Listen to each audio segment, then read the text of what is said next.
So today, guys, we have a Hunter Art Nouveau ceiling fan. I probably am not pronouncing it right, but as you can see, it doesn't have its switch cap, so I kind of can't demonstrate it.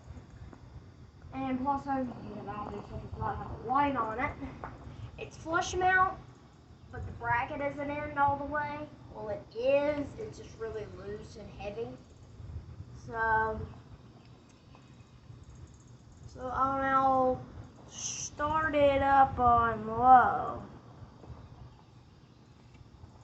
I guess there's low.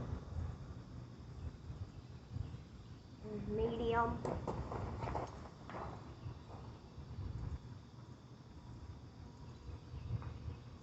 And here's high.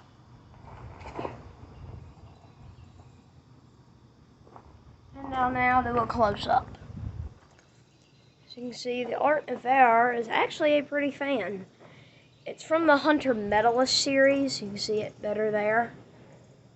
But there it is. You can see what the blade irons look like. Alright, bye.